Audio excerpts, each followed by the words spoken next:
Soyez le bienvenu, fidèles téléspectateurs. Comme d'habitude, c'est votre émission Duel. Ici, sur la chaîne de la maman nationale, la maman de la nation, Maman Excellencia. C'est votre émission Duel. Ici également sur CES Télévision, les reflets de tout un peuple. Je suis accompagné ce matin avec la grande équipe de cette émission Duel. À la régie finale, Papa Freddy qui est là. Papa Freddy, ça va? Du côté de la réalisation, nous avons le doyen Philemon, l'homme sage de la chaîne. Monsieur Philemon, ça va? Voilà, côté son, nous avons Obed. Voilà, Obed, je n'ai pas oublié les noms aujourd'hui. Obed, ça va? Voilà, derrière la caméra, nous avons un caméraman très sérieux. Aujourd'hui, ce matin, je le vois là, il est très sérieux. Monsieur Jean-Pierre, ça va? Voilà, le casting est bien respecté sur ce plateau aujourd'hui. Je n'ai pas fait l'injustice parce que j'avais prévu 2 contre 2. Mais je crois que M. Chris Mukendi va relever le défi. Il est déjà ici avec nous. Vous l'avez réclamé. Il est venu à l'invitation de M. Chris Mukendi. Il est au cadre de la FDC. Donc, parti cher à l'honorable ou les sénateurs. Batuloukwebo, président du Sénat. M. Chris Mukendi, soyez le bienvenu. Merci très cher Delphin. Merci pour cette invitation. Et je salue les nombreux téléspectateurs de votre chaîne et les co-débatteurs qui sont en face de moi. Merci.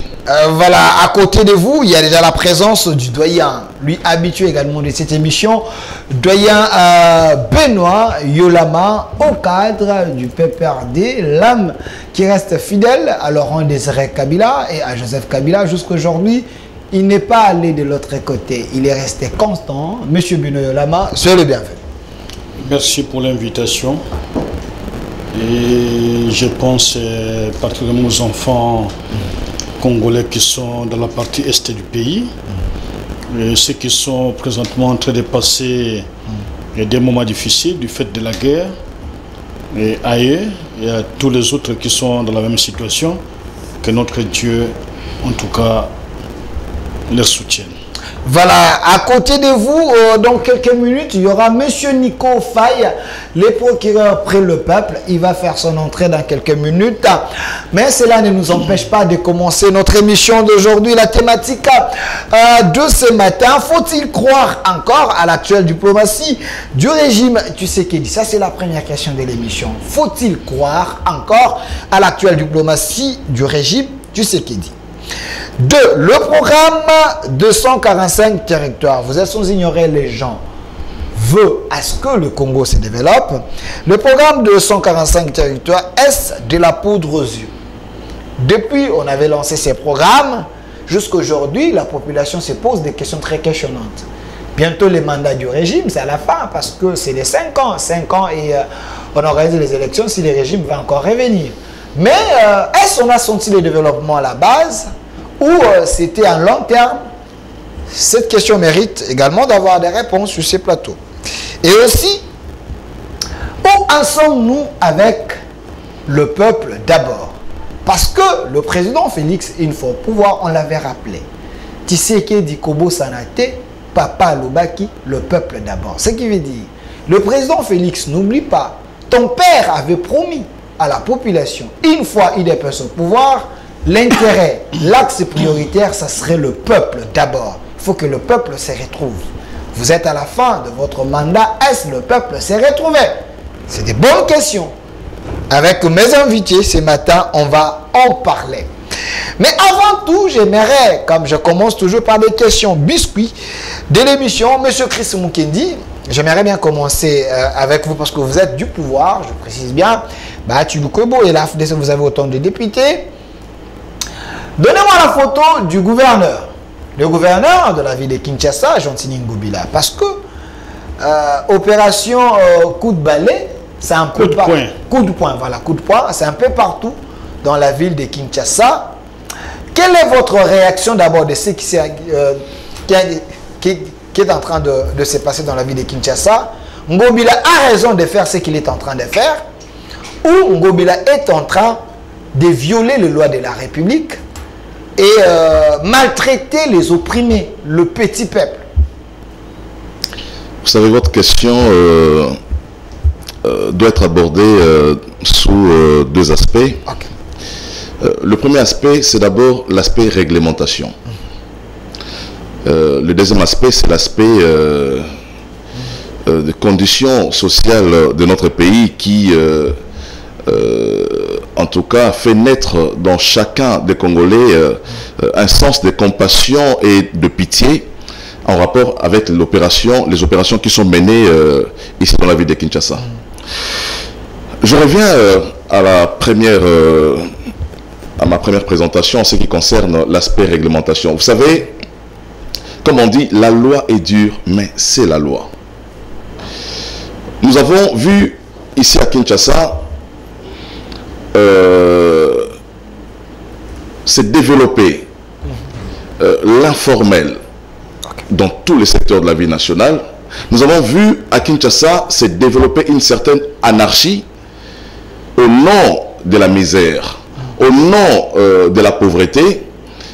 Mais comme on dit, il y a un programme qui est mis en place au sein du gouvernement provincial qui doit être appliqué. Okay. Ce programme vise l'assainissement de la ville. Ce programme vise de lutter contre les inondations dans la ville. Ce programme vise, en tout cas, un environnement agréable pour tous les Congolais. Mais notre sens d'humanisme aussi nous pousse quand même à avoir des réactions, en tout cas, de compassion vis-à-vis de ces personnes qui sont victimes de cette opération qu'on a appelée coup de poing, qui en réalité est une opération de l'État pour assainir les milieux. Okay. Donc, je suis partagé entre l'âme d'État en tant qu'acteur politique et aussi l'âme du Congolais qui veut compatir à la souffrance de son peuple. Mais j'ai dit, comme on dit, l'État n'a pas d'âme. Je pense que le gouverneur de la ville est dans ses attributions, il est dans ses compétences. Je crois, comme j'ai dit à l'entame de ces sujets, la loi est dure parfois, mais c'est la loi. La loi est dure, mais c'est la loi. Monsieur Chris Mukendi, je ne suis pas contre. Mais gouverner, c'est aussi prévoir. On vous reproche, vous, l'Union sacrée, de venir faire les stages au sommet de l'État et au sommet des institutions. Comment vous pouvez appliquer la loi sans garantir à ceux-là qui ont obtenu les documents chez vous, l'État, un autre demeure? Vous savez, vous avez dit gouverner c'est prévoir, mais qu'est-ce qui a été prévu pendant tout ce temps? Parce que Ngobila, je ne veux pas le justifier ici, Ngobila est à la tête de la ville de Kinshasa pendant 4 ans. 4? Mais est-ce que ces commerces dans la rue, c'est tous ces trafics ont commencé il y a 4 ans de cela seulement? Voilà la vraie question. Parce qu'il trouve une situation et il veut appliquer la loi. Voilà là où les débats doivent se... Une situation qu'il a héritée, mais étant que gouverneur, le petit président de sa province, il devait quand même avoir de mesures préventives. Avant que je fasse ça, parce que c'est la population, cette population a obtenu les documents chez moi, l'État, il fallait que je puisse les mettre à côté, à un endroit meilleur, au lieu de faire ce spectacle que les autres pensent, un spectacle désolant. Vous savez, il y a ce qu'on appelle ici dans la ville de Kinshasa des marchés pirates. Okay. Ça veut dire que ce sont des marchés qui sont nés de la volonté de la population tout simplement, alors que l'autorité de la ville n'a eu à délivrer aucun document pour que ces Congolais puissent vendre, faire leur petit commerce le long des avenues. Il y a même des routes asphaltées qui sont bloquées par les commerces. Venez chez moi à Lupin, là, au parking de Lupin, il y a un arrêt qui a été réservé pour le bus Transco qui doit faire des manœuvres, mais la population à qui on a réservé un endroit bien précis pour vendre, il y a un marché de Lupin, mais les gens quittent le marché pour venir vendre dans la rue. C'est là aussi le problème. Parce que ceux qui viennent avec leur véhicule s'arrêtent dans la rue et tout le marché sort dans la rue. C'est ce qui a occasionné, en tout cas, l'effet que lorsque vous faites le tour dans ces marchés, vous allez trouver qu'il existe des marchés, mais les marchés sont vides. Alors que les gens ne préfèrent pas vendre là-bas. Les gens ne préfèrent pas vendre dans des étalages qui ont été prévus et viennent sur les artères principales de la ville. Voilà, ça, alors je crois que à un certain moment, l'autorité de la ville doit s'impliquer pour rétablir l'ordre. Merci. Voilà. Ça, nous condamnons, mais la responsabilité aussi partagée. Mais parce que vous en parlez, vous avez cité Ipen. Vous m'avez rappelé, la population m'a appelé. Hein, il y a un arrêt là vers maternité. Arrêt appelé arrêt solo, ce qui veut dire arrêt odeur. Ngobila, c'est. Mais jusqu'à aujourd'hui, on ne fait rien. Mais ils préfèrent faire ça et laisser la maladie. Déranger la population avec cet arrêt-là, arrêt solo. Alors, M. Benoît Lama, je précise que vous êtes du PPRD, parti cher à Joseph Kabila Kabonge. La même question à vous. L'homme qui est ici, c'est le fruit du PPRD. Parce que, à moins que je me trompe, Ngobila était ou il est du PPRD, ce qu'il est en train de faire, êtes-vous content de lui comme votre fruit?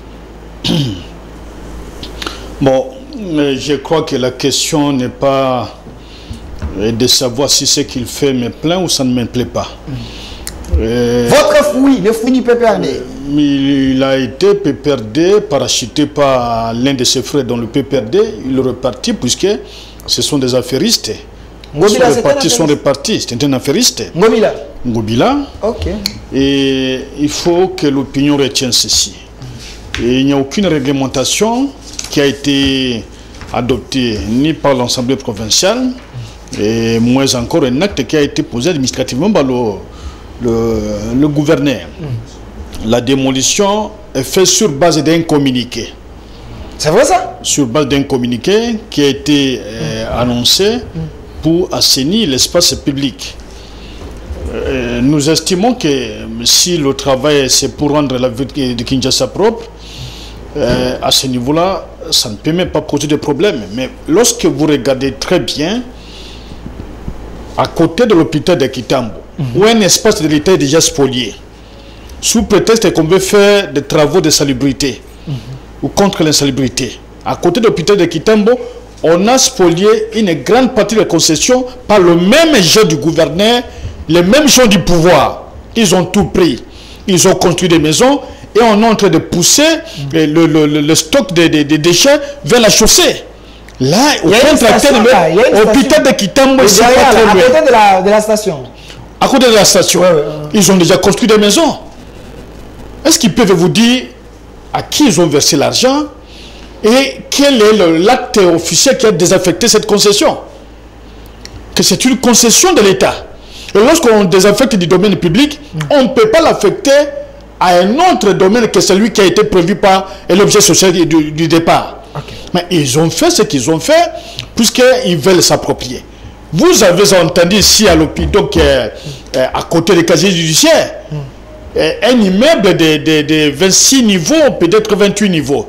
L'État prend, après des négociations avec le groupe Congo Futur, l'État congolais prend 12 niveaux qui revenaient automatiquement à l'État congolais. Le ministre de l'Urbanisme et Habitat, Pius Mabilou, va signer un arrêté qui désaffecte le bien pour restituer officiellement à Congo Futur. Et lorsqu'on vérifie sur le terrain, Congo Futur, on n'aurait reçu que 2 niveaux. Les 10 autres niveaux seraient déjà partagés. Et ça, c'est le même qui gouverne. Ça, c'est une dénonciation terrible. Hein? Il y a deux arrêtés. Il y a deux arrêtés. Il y a le premier arrêté qui a été presque un arrêté interministériel. Et le second, c'est un arrêté qui a été pris d'une manière introduite personnelle par M. Mabilou. Les documents sont là. Les arrêtés sont dans les journaux officiels. Et tout de suite, sans planification, comme d'habitude, on cherche toujours par où passer pour impressionner, faire croire qu'on existait. Mais Ngobila lui-même, quand il est entre le gouverneur Ngobila. Le gouverneur, à côté de son bureau, pas très loin, avant d'arriver au bâtiment de la grande banque qui est à côté, qui regarde d'abord dans quel état se trouvait cet environnement-là. Alors, le commerce informel n'est pas un problème comme tel, puisque c'est une obligation de l'État de ramener les gens qui sont dans le secteur informel vers le secteur formel.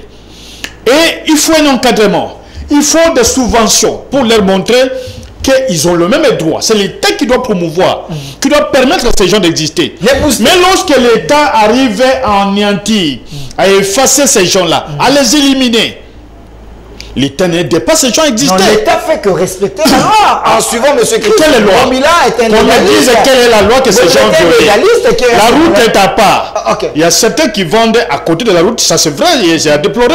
Par exemple, du côté de Ngaba ou du côté des les tronçons vers Congo central, où il y a eu déjà des accidents énormes. Mais lorsque vous regardez que le même pouvoir s'approprie les domaines de l'État, à côté de l'hôpital, pardon, du stade de Martyrs, un espace où les jeunes gens jouaient, un espace où les gens venaient pour prêcher l'amour de Dieu, sur triomphal. Mais ils se sont déjà partagés. Et vous allez dire que l'État est là pour garantir. Qu'est-ce que l'État garantit? Qu'on me dise quelle est la disposition qui a été violée. Ces endroits aussi favorisent des fois les Koulouna, parce que c'est des endroits un peu... Mais qui utilise les Koulouna si ce n'est pas le pouvoir? Si on construit, on occupe quand même l'endroit, ça permet à ce qu'il n'y ait plus de Koulouna, parce qu'ils se cachent là. Est-ce que cette politique, pensez-vous que c'est un désavantage de la population? Non, moi je ne crois pas que nous risquons de sortir de l'essentiel de notre échange. Nous estimons qu'il est nécessaire que le rang de la ville est propre, puisque la ville est maintenant plus qu'impropre, même à la consommation. C'est-à-dire on ne sait plus où se on nous a dit qu'on a décaissé plus de 500 millions de dollars pour faire de Kinshasa une ville sans trou. Aujourd'hui, après de pluie, on a constaté que nulle part les travaux étaient faits.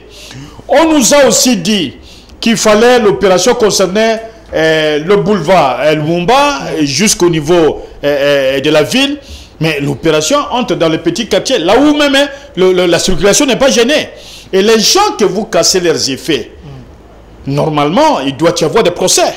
Puisque lorsque l'autorité pose de tels actes sur le plan purement administratif, il y a des conséquences de droit. On ne peut pas dire, j'ai cassé, je suis gouverneur. Il peut être épargné par la fonction qu'il occupe aujourd'hui. Mais la ville de Kinshasa doit être poursuivie devant des juridictions, même le Conseil d'État, pour un cas d'abus extrême du pouvoir. Il est entouré destruction méchante. Il est entouré des juristes. Vous pensez qu'on ne l'a pas conseillé, qu'il est dans l'erreur? C'est ce qu'il est en train de faire. Bon, moi, je voudrais d'abord terminer l'essentiel de ma question. Vous allez continuer. Nous disons que l'acte posé par M. Ngobila est au-delà de principes et de droits. Et lorsque lui, il pose ces actes-là, il en suit, l'hôtel de ville doit être, en tout cas, traduit devant la justice. Puisque les actes dont il est aujourd'hui responsable, c'est des actes que lui ne pouvait pas poser, puisqu'il y a des gens qui sont des propriétaires des contrats et même ses propres services sont délivrés. Et des documents, et ces gens ont payé l'argent qui est entré dans les trésors publics. L'argent qu'ils utilisent aujourd'hui pour louer des tracteurs est cassé. Et d'où nous entendons à des procès. Puisque ces gens-là, qui ont régulièrement acheté, par exemple, qui ont des certificats d'enregistrement, des gens qui ont des contrats avec la commune ou l'hôtel de ville, pour les déposséder, il y a toute une procédure. Alors, lorsque vous partez, vous cassez, vous dites, j'ai fait respecter quelle loi, je ne sais pas quelle loi, il n'y a aucun édit au niveau provincial qui autorise à un gouverneur, à un agent de l'État d'aller casser sans suivre les normes. Et les normes, c'est que la propriété individuelle est consacrée, est protégée par la Constitution, la loi mère, et la propriété individuelle aussi protégée par d'autres lois organiques. Merci. Le fait de détruire un bien d'autrui est une infraction. Et si pénalement n'est pas poursuivi, l'hôtel de ville sera devant des procès. Ça, je vous garantis, de bons cabinets vont travailler et nous aurons des procès contre l'hôtel de ville. Mais ce qui est curieux, le même Ngobila était pas longtemps, et je crois que c'est Jekoko, qui prenait des espaces au niveau de Kingabwa, avant qu'il ne devienne gouverneur. Et vous avez vu qu'il a même délocalisé, il a même vendu sa morgue, qui était construite dans les mêmes circonstances. Alors, nous estimons que c'est bien de le faire, mais nous, ça nous arrange. Il a sa morgue là, donc il a changé l'endroit. Il avait vendu, je ne sais pas à qui, il avait vendu à un citoyen congolais, je ne sais pas qui, mais nous estimons que lorsqu'on viole les principes de droit, on est obligé d'y répondre un jour devant la loi. Merci, M. Benoît Yolama, surnommé par plusieurs les défenseurs des opprimés, du peuple. Alors, M. Chris Mukendi, avant de passer à autre chose, le régime Tshisekedi, apparemment, vous commettez trop de dégâts en écoutant l'opposition. Vous ne voyez pas l'intérêt de la population, le peuple-là que vous êtes en train de faire souffrir. C'est ce peuple-là qui viendra pour vous élire si réellement vous pouvez les convaincre. Est-ce qu'il n'y avait pas moyen de mieux faire que de commencer par là? Je crois que je vais parler avec beaucoup d'aisance parce que j'ai en face de moi, vous avez dit quelqu'un de l'opposition, mais qui malheureusement ou heureusement a été au pouvoir pendant 18 ans. Et des choses qu'il est en train de décrier sur ce plateau sont des choses qu'ils ont favorisées. C'est vrai ça? Voilà. Lorsque M. Yolama parle de spoliation, il peut nous dire sous quel régime l'Athénée de la Gombe a été spoliée? Une belle question. Il peut nous dire sous quel régime? Parce qu'aujourd'hui, on devient donneur de leçons parce qu'on se retrouve dans les camps qu'on appelle opposition. C'est très bien. Mais je peux comprendre que certaines, je sais pas, orientations ou propositions proviennent de ceux qui n'ont jamais eu à diriger. Lorsque il s'érige aujourd'hui, parce que vous l'avez appelé défenseur des opprimés, mais pourquoi il n'a pas eu à défendre tous ces opprimés pendant tous ces temps qu'ils étaient au pouvoir? C'est ce qu'on appelle du populisme sur les plateaux de télévision. Moi, je suis d'accord pour que nous puissions aborder des questions d'État sans âme. Je suis d'accord. Je ne suis pas d'accord sur la manière de faire certaines choses dans le pays. Je ne suis pas d'accord. Mais il faut un minimum d'humilité quand nous verrons sur les plateaux de télévision, parce que nous avons soutenu des pratiques insoutenables. Voilà. Donc, un peu d'humilité lorsque nous abordons des questions d'État. Il dit que l'État doit promouvoir. Qu'est-ce qu'ils ont Quelle est la promotion qu'ils ont à faire dans les petits commerces? Ça doit être encadré. On doit faire quitter ceux qui sont dans les commerces informels, les amener vers les commerces formels. Ça a été fait quand? En 18 ans de gestion. Est-ce que M. Yolama a oublié que dans ces pays, il y a eu des opérations, c'est pas avec le gouverneur Jean Kimbunda, qui a cassé ici à Kinshasa? Donc c'est pas la première fois. Mais c'est pas la première fois qu'il y a des opérations où on casse, où on demande à la population de quitter des endroits. Vous allez encore vous rappeler, lorsque les catastrophes est arrivée à Matadi-Kibala, où les câbles d'électricité s'est détaché, a tué des Congolais à Matadi-Kibala, on a demandé à ce que cet endroit soit évacué. Mais aujourd'hui, si les Congolais reviennent encore au même endroit, doit-on les garder? Parce qu'on doit avoir de la compassion, on doit avoir pitié de la population qui est déjà pauvre. Pas du tout. Donc j'ai dit, il faut que nous puissions avoir un minimum d'humilité lorsque nous abordons ces questions, surtout que nous avons été au pouvoir. Monsieur, donc aujourd'hui, est-ce que c'est important de revenir sur les régime? Mais justement, Kabila, mais justement, parce que vous êtes au pouvoir, si ils ont commis les erreurs, c'est à vous d'arranger. 4 ans déjà, vous pouvez mieux faire pour occuper cette population. Mais justement, on est d'être passéiste. Mais nous sommes en train de penser les blessures qu'ils ont causées à cette République. Le régime Tshisekedi est en train, comme ces bons samaritains qui vient trouver ces messieurs qui a été roué des coups par le régime de 18 ans.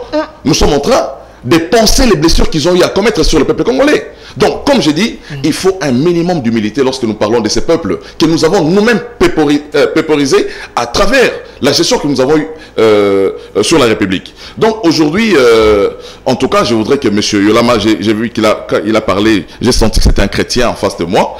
Je crois que les minimums aussi d'éthique chrétienne voudraient qu'ils reconnaissent qu'ils n'ont pas été des bons gestionnaires et qu'aujourd'hui, ils ne pouvaient pas s'ériger en donneur d'élection à ce qui se passe. J'ai rappelé ici que Jean Kimbunda, qui était de la majorité présidentielle de l'époque, a cassé. Parce que c'est illégal. Dites-moi, vous rêvez un matin comme ça sur la route de Matadi, vous voyez un Congolais qui pose sa table là et commence à faire une cabine téléphonique. Il faut quelle réglementation?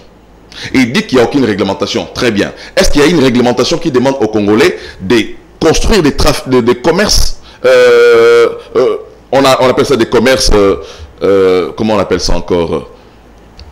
Voilà, des commerces illégaux comme ça. Mais pas du tout.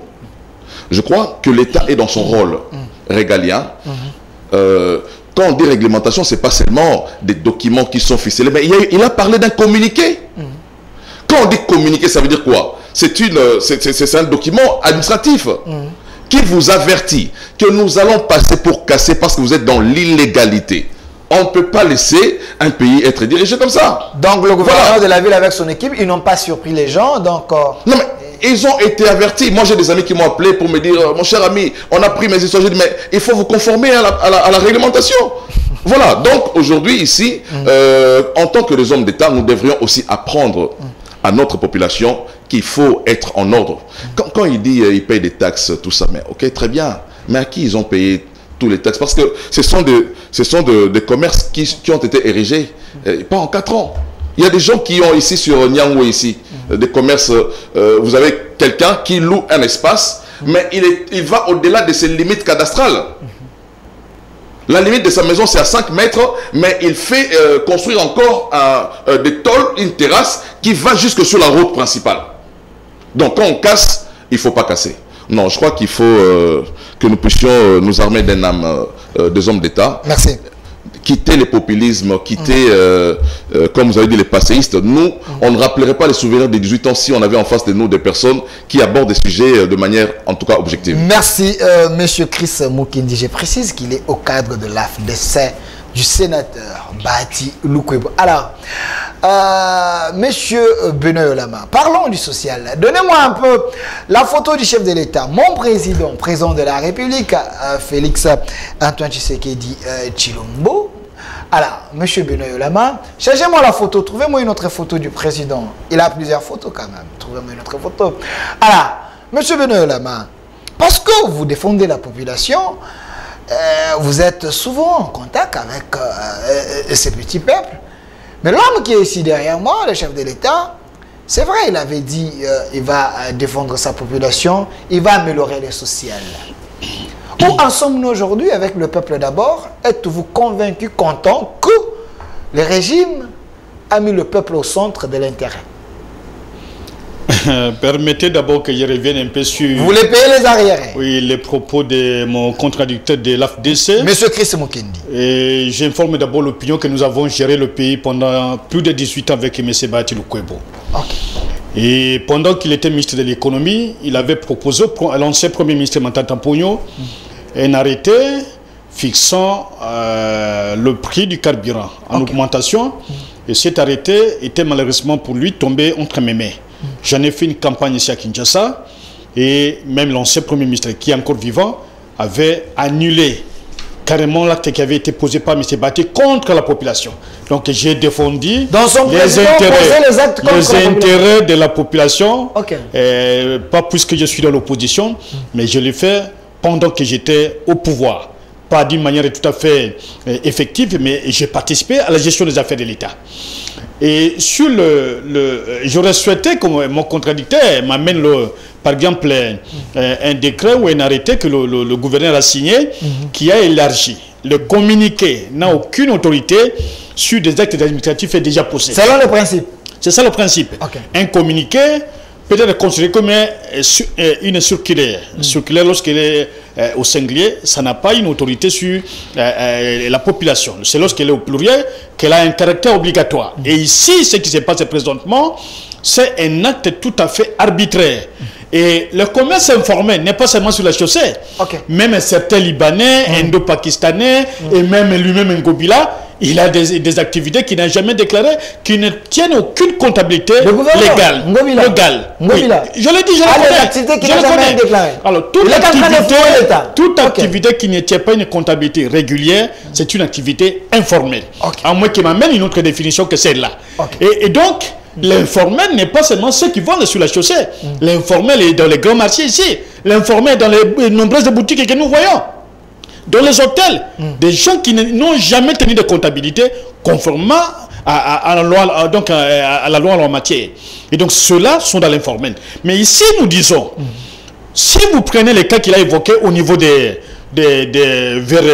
après l'UPN et Matadi Kibala, mais il y a des promesses du gouvernement qu'on va construire, on va donner, on va faire.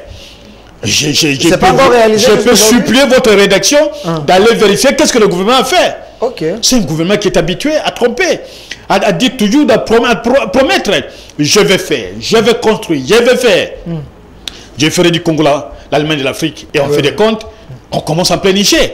Et le bilan pour le pouvoir, c'est Kabila. Le bilan pour le pouvoir, c'est 18 ans. Le bilan pour le pouvoir, je n'ai pas été informé. Voilà. lorsque vous prenez le bilan, l'actif et le passif, vous constaterez que tout ce qu'on met, tout ce qu'on peut justifier, on le justifie. Que ce soit les valeurs immobilières, que ce soit les valeurs marchandes, que ce soit le capital au niveau de, donc à la droite du budget, tout on met sur Kabila. Donc le mandat actuel, c'est un mandat de justification et pas moi, c'est les autres. Pas moi, c'est les autres. Alors, parler du social de la population... Où en sommes-nous avec le peuple d'abord? Mais je ne sais pas si vraiment même la population, j'ai vu des réactions des gens de l'UDPS, j'ai vu des réactions même de Kananga, de Moujimaï.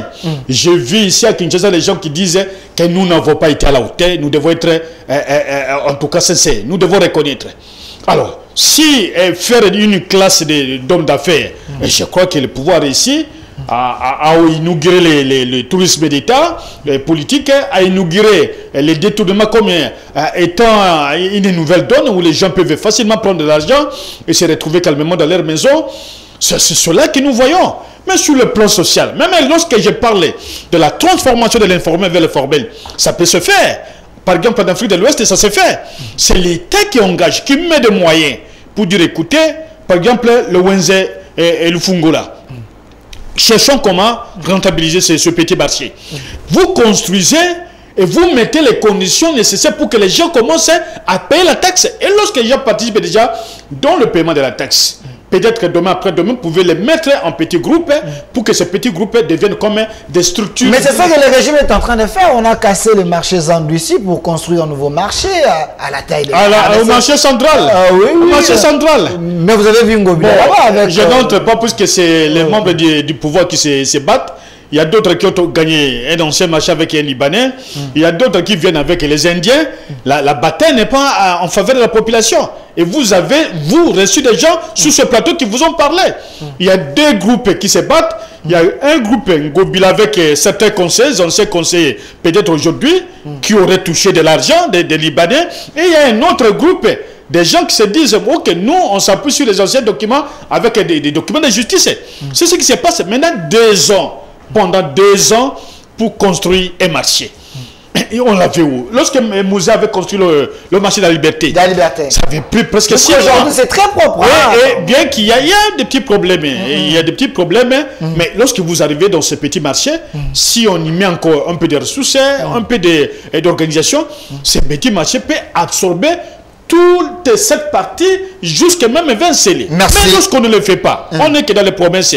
Je ne vois rien du social de la population. Que dans le social, le seul volet ne peut pas justifier la totalité de tous les volets. Il y a la santé, il y a l'éducation, il y a tout ce que nous déplorons sur le comportement des gens sur la société. Merci, M. Benoît Olama. M. Chris Mukendi, ça tombe bien, vous êtes du pouvoir, vous êtes ici sur ces plateaux.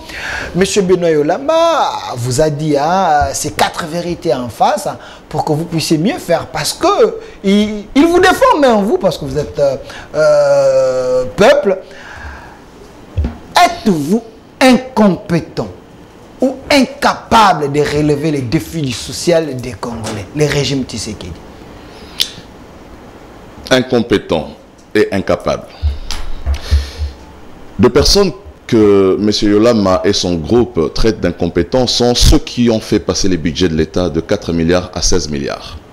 Des incompétents. Ok. Des 4 à combien? De 4 milliards. À 16. À 16 milliards. Wow, 12 milliards de plus. Voilà, des personnes que M. Yolama et son groupe sont contraints traitent d'incompétents. Ces incompétents ont fait passer les budgets, pardon, notre matelas de devises de 800 millions à plus de 4 milliards. Okay. Ces incompétents ont eu à faire beaucoup de choses dans le pays.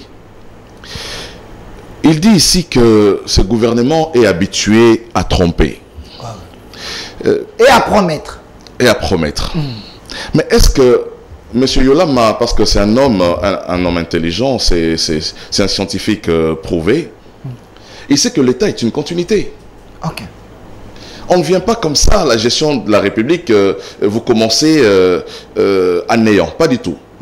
Vous ne faites que bâtir là où il y a une fondation. Mais M. Yolama, il ne veut pas que nous puissions parler des 18 ans. Il dit, Bati fait partie de ces 18 ans. Bati a assumé, il assume les 18 ans d'échec de Kabila. Bati a même travaillé contre la population. Il assume avoir travaillé avec Kabila. Malheureusement, eux, il leur manque de l'humilité que Bahati a. Bahati a reconnu, il a reconnu qu'ils ont échoué. Mais M. Yolama ne reconnaît pas que leur régime a échoué. Ce régime a présenté aux Congolais 5 chantiers. Ah oui, oui, on se rappelle de ça. Mais ils ont eux-mêmes été le premier à aller évacuer toutes les maquettes qu'ils ont mis sur la route là avec des métros, tout ça. Qui a trompé qui? Comment ça? Ils nous avaient mis de maquettes sur la route, oui. de métro, des trains. Oui, oui. Où est-ce que nous en sommes aujourd'hui? Après 18 ans du régime, nous on s'assume. Bahati a été avec Kabila, très bien, il assume l'échec. Mais pourquoi vous ne voulez pas reconnaître que vous avez échoué, messieurs? Parce que les Congolais ont été les premiers à vivre cette misère que vous leur avez imposée avec votre régime. Kabila ne fait rien dans la caisse, Kabila vous a laissé quand même quelque chose. Voilà pourquoi j'ai dit qu'il faut un minimum d'humilité quand nous venons sur le plateau. Même si on doit critiquer, il faut avoir l'essence de la modestie. Okay. Et c'est l'essence que je ne retrouve pas du côté des amis qui s'appellent des opposants, qui en réalité ne le sont pas. Je rappelle toujours qu'ils ne sont pas dans l'opposition, ils sont dans la frustration parce qu'ils ont été mis dans les camps de l'opposition par la force, par Tshisekedi. En violant le droit de la République, en changeant la majorité. Tshisekedi les a contraints à faire de l'opposition. Donc, ni tété. Si la coalition FCC cache continue jusqu'aujourd'hui, M. Yolama ne parlerait pas d'incompétence, il ne parlerait pas de tout ce qui est en train d'être fait aujourd'hui. Ce qu'il est en train d'exprimer aujourd'hui, c'est le fruit de la frustration. Ils ont été au régime, ils ont été habitués aux privilèges de l'État. Et que ces privilèges, ils les ont perdus aujourd'hui, ils se constituent en opposants, ils ne le sont pas. Parce que Kabila n'est même pas opposant à Tshisekedi. C'est vrai ça? Ben voilà, Kabila n'est pas opposant à Tshisekedi. Oh. Kabila n'est pas opposant à Tshisekedi. Mais Chadar, il parle au nom de Kabila, non? La dernière fois qu'il a rencontré remonte, je ne sais pas, à l'année 2020. Merci. Voilà. Donc, j'ai dit ici, il dit nous sommes habitués à tromper. Non. Je vais lui citer quelques réalisations qui sont les résultats des promesses formulées par Tshisekedi. J'aimerais bien. Pendant la campagne électorale. Ok. Pendant la campagne électorale, Tshisekedi promet que lorsqu'il prend le pouvoir, il n'y aura pas d'exilé politique. C'est pas le cas aujourd'hui? Quand il prend le pouvoir, Moïse Katumbi se trouve en exil, forcé par M. Kabila, que M. Yolama représente sur ces plateaux. Okay. Il a forcé Katumbi à l'exil avec toute la bande. Les Francis Kalombo, les Salomon Escadela, Olivier Kamita, les Olivier Kamita, tous se retrouvent en exil. Tshisekedi a promis et ils sont revenus. Okay. C'est ça l'assainissement politique. Okay. Tshisekedi avait promis qu'il n'y aura pas, pendant son régime, des prisonniers politiques. Il arrive au pouvoir, Franck Diongo se trouve en prison. Diomi Ndongala se trouve en prison. Tshisekedi, Edi Kapend aussi. Edi Kapend, merci de me rappeler, Edi Kapend. Pratiquement un monsieur innocent qui est resté en prison pendant les 18 ans du régime Kabila, sans être, c'est pas avec un procès, je ne sais pas de quelle manière. Aujourd'hui, nous avons des exilés que moi j'appelle des fugitifs de justice. Monsieur Numbi, John Numbi, nous avons Kalev, des gens qui sont redevables vis-à-vis de la justice. Aujourd'hui, Pierrot Loire, vous ne voulez pas qu'il puisse revenir au pays parce qu'il y a des victimes de votre régime. Il est parti de lui-même. Aujourd'hui, Manix Yenda aujourd'hui. Mais écoutez, tous ces gens-là. Vous savez, il y a des gens qui sont prisonniers de droit commun. Il y a des gens qui sont en prison parce qu'ils ont simplement violé, c'est pas, des droits communs, des prisonniers de droit commun. Mais puisque ce sont des acteurs politiques, on veut assimiler à ce que ce sont des prisonniers politiques. Non, c'est pas parce qu'un politique se retrouve en prison que c'est un prisonnier politique. Pas du tout. Il faut nuancer. Voilà. Tu sais qu'il arrive au pouvoir, le passeport il le trouve pratiquement à $300. Les passeports congolais. Sous Kabila, le passeport était à 300. Mais justement, M. Yolama est là, il est témoin. Ok. Aujourd'hui, les passeports, avec $900, vous avez votre passeport. 99? Mais effectivement. C'est où là? Voilà, à moins que des Congolais, parce que vous savez, les Congolais, ils sont aussi ils sont dans la précipitation pour vouloir prendre des documents. Ils ne veulent pas que ça prenne 2-3 jours, ils ne veulent pas que ça prenne une semaine. Ils disent, ok, ils motivent les gens, ils donnent par exemple $50 de plus, à ça $50 minimum, pour motiver les agents pour avoir son passeport. Mais il a trouvé à quel prix? Tu sais, quand il prend les pouvoirs, la gratuité de l'enseignement, on n'en parle pas. Pourtant prévu dans la Constitution de notre République depuis 2006. Ok. Tu sais qu'il l'active. Même s'il y aurait des choses à dire sur la qualité ou on n'est pas d'accord avec vous, hein, surtout... mais justement parce que... mais ils ne peuvent pas être d'accord parce qu'il s'est retrouvé. Aujourd'hui, les infrastructures routières, hospitalières, écolières, à travers les pays. Et il y en a partout. Aujourd'hui, le président de la République essaie tant soit peu d'améliorer les conditions du policier, les conditions du militaire, les conditions des fonctionnaires de l'État. Il y a eu plus de 70 000 agents de l'État non mécanisés. Tshisekedi les a trouvés et les a mécanisés. Ils sont payés aujourd'hui. Donc je crois, s'il faut parler en termes de social, en parlant d'eau. En 18 ans, on nous a privé d'eau, l'eau. Je parle de l'eau. Je ne parle pas du train. Je ne parle pas des bâtiments. Je parle de l'eau. Aujourd'hui, vous avez vu la conséquence du fait de l'usine de distribution d'eau qui a fait que les canaux de conduite d'eau a été cassé même à DGC, causant mort d'homme. Tout simplement parce que ces tuyaux n'étaient plus utilisés. L'eau n'est passée plus dans ces tuyaux pendant des années. Et lorsque l'usine de distribution d'eau a été lancée, la pression d'eau a fait éclater les tuyaux. Il y a de l'eau aujourd'hui à Lupin. Moi j'habite Lupin, l'eau ne coulait pas. On entrait dans les douches avec des seaux, des belles constructions à Lupin, mais les gens ne pouvaient pas se laver. Quand même aujourd'hui, aujourd'hui nous avons de l'eau. Nous avons l'eau à Pigeon, nous avons l'eau à Télécom, nous avons l'eau à Météo. Il n'y en avait pas. N'est-ce pas les sociales ça?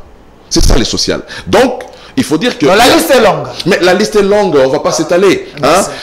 Il y a beaucoup de choses qui sont en train d'être faites. Il y a des choses qui n'ont pas encore été faites, nous reconnaissons, mais nous ne pouvons pas avoir en face des personnes qui nous avaient promis les ciels, mais qui nous ont amenés en enfer, mais qui aujourd'hui disent que Tshisekedi n'a pas climatisé l'enfer. Merci. Tshisekedi a climatisé l'enfer. Mais c'est ce qu'ils disent. Merci. Et ils veulent que Tshisekedi climatise l'enfer dans lequel ils nous ont laissé. Monsieur Chris Mukendi, j'aime bien ça. Tshisekedi a climatisé l'enfer. Alors, Monsieur Benoît Lama, j'aimerais, je sais que vous êtes un homme sincère, honnête, qui reconnaît si quelque chose est fait. Monsieur Chris a peint les décors ici, c'est vrai. Tout n'est pas fait, mais le nécessaire est fait sous le régime Tshisekedi. Vous avez promis les 5 chantiers, la révolution de la modernité, tout ça c'est lui, Kabila. Selon lui, on n'a jamais vu cela, c'était juste des Photoshop. Par rapport à ce que lui vient de dire, qu'est-ce qui est faux et qu'est-ce qui est vrai? Je ne ferai pas cet exercice, puisque s'il faut que je l'écoute, je lui donnerai -1 sur 10. C'est vrai ça? Et si j'étais son professeur, peut-être je pourrais même le renvoyer de l'école. Il s'est pour vous convaincre. Donc, l'opinion l'a suivi. Il n'est revenu que dans ce que j'ai dit. C'est-à-dire, pour justifier l'existence du pouvoir actuel, les bilans, la vérité, c'est dire que Kabila n'avait pas fait. C'est ça le bilan. Il ne vous dira jamais que nous avions planifié autant de choses, nous avons réalisé autant, et le taux d'exécution est à tel niveau. Il ne vous dira jamais ça. Et l'unique manière de vous dire, de vous répondre, qui peut retenir, même 1000 fois, même si vous lui accordez 2 heures, 3 heures d'émission, il va vous dire, nous sommes en train de faire, Kabila n'avait pas fait. Et donc, la justification, l'existence du pouvoir actuel, tout doit partir de Kabila. Alors, et il vous dit qu'on respecte les libertés individuelles et probablement collectives. Mais qui me disent, Jimmy Kitengeta Makala, déjà plus de 6 mois, il n'a jamais été envoyé devant un juge, son juge naturel. Or, c'est un civil, il a été arrêté dans des conditions que lui, il connaît, puisque c'est le pouvoir qui l'a arrêté. Il n'a jamais été entendu, à part une audition qu'on l'a forcée au niveau de l'année. On l'a amené au parquet. Jusqu'aujourd'hui, le parquet a des difficultés à fixer l'affaire. Oh, le délai de détention, si elle peut, donc il peut être un peu plus grand, je crois qu'il peut se limiter à 3 mois. Mais aujourd'hui, nous sommes presque 9 mois que Jimmy est à Makala. Lui-même, le président avait dit, et arrêtez, c'est la politique du régime. Et je ne parlerai pas du cas de Jeanne Barnabé pour avoir dit à Kozouangouba. Il purge la prison. Alors Mbouma, je ne sais pas qu'est-ce que les autres ont entendu par Mbouma. Mais ceux qui tuent, ceux qui volent, même dans certains cachots ici, même à l'année, il y a eu des morts d'hommes. Personne n'a été arrêté. Et lui-même avait annoncé... À l'année, sous le régime Kabila Tshisekedi? Oui, personne n'a été arrêté. Lui-même avait dit que tous les cachots de l'année seront fermés. C'est pas le cas. Je peux vous amener, je vous donne le numéro des messieurs qui a été arrêté pendant 3 mois l'année. Il est parti puisqu'il sent qu'il avait des données sur la situation des guerres à l'est du pays, il informe à l'année que certains complices sont à tel endroit, tel endroit, tel endroit. L'année n'a jamais été sur le lieu pour arrêter. Lorsqu'il passe dans l'émission avec Mme Kimutu, je crois oui, on les a convoqués, et lui et Mme Kimutu à l'année. Après une semaine, on les a laissés partir. Après une semaine, on a arrêté l'intéressé. Il a fait 3 mois à l'année. Il est encore à Kinshasa. Et lorsqu'il a fait 3 mois, on va le libérer le jour où on a mis la main sur ces gens-là. Ils sont partis, ils les ont trouvés. On l'a libéré, pas même un ticket, pas même des excuses, il n'y a rien. Ça, c'est sur le régime actuel. S'il n'est pas au courant, la meilleure des choses, c'est de se taire. C'est ce qu'il pouvait faire. Mais tu sais qu'il avait des passeports et consorts. Ceux qui achètent ces passeports, l'écoutent et ils vont l'interpeller en cours de route. Oh, je n'entrerai pas dans ce débat-là. Ok. C'est à $99, il a dit. Et tout de suite, il arrive pour parler d'un tio qui a connu des petits soucis vers le DGC. Par rapport à la pression de l'eau parce que c'était plus utilisé. Ça, il faut qu'ils disent aux enfants qui ne sont pas encore nés, pas à ceux qui sont nés. Aidez-nous. Puisque les tuyaux laissés par les Belges, ce sont des tuyaux métalliques. Ok. Et des tuyaux qui ont fait des années, il n'y a aucun tuyau métallique. À moins que ce soit la première fois dans l'histoire du monde où un tuyau métallique va se casser puisqu'il y a pression d'eau. Nulle part au monde. Ça, il faut le dire aux enfants qui ne sont pas encore nés, qui ne sauront même pas comment était l'ancienne technologie. Okay. On comprendrait que le tuyau peut-être a été endommagé par un outil. C'est le langage qui passerait. Et c'est le langage qui passe aujourd'hui. Et lorsqu'il revient pour dire qu'on a mis de l'eau, on a donné de l'eau, mais je voudrais qu'il soit correct. Ce projet de l'eau, que ce soit l'Embaïmbu, que ce soit Ngaliema, que ce soit de l'autre côté de la Lukunga, ce sont des anciens projets. Oh. Qui ont été financés et par la République de la Corée du Sud et par la Banque mondiale ici à côté. C'est vrai ça? J'ai des éléments, donc il y a même des pancartes qui sont affichées depuis 2016. Ce n'est pas Made in Congo. 2016. Okay. Et maintenant, ils en font maintenant un bilan. Cela que je me dis, je ne sais pas si nous avons des responsables en face de nous. Nous ne faisons pas l'opposition pour la faire, nous la faisons puisque les choses ne marchent pas.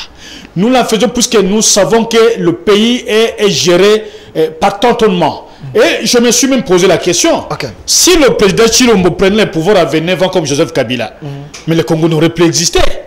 Mais il en a eu à 55 ans, c'est-à-dire un âge de maturité, pleinement mature. Mais regardez tout ce qui se passe. Tantôt aujourd'hui, on casse, tantôt demain, c'est ça. Il n'y a aucun programme planifié. Ok. Lequel? Je vous lance un... S'il vous plaît, je vous lance un programme. Gardez la parole. Monsieur Freddy, donnez-moi le photo des camions là, qui vient d'arriver. Hein, parce que voilà, ici derrière, parce que vous avez dit il n'y a aucun. Ici, il y a le programme de 145 territoires. Sous le régime Tshisekedi, un programme fignolé.